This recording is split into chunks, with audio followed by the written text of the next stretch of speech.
Nikolić propustio do Lendrića, pogađa Lendrić majstorski.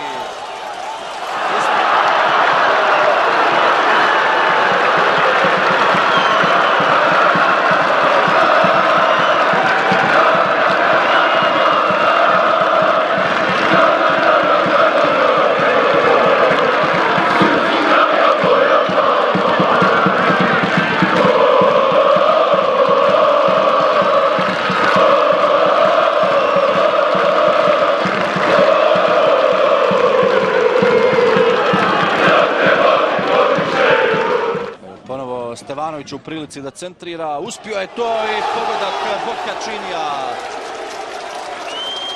Eto prvog gola za Italijana u dresu željezničara.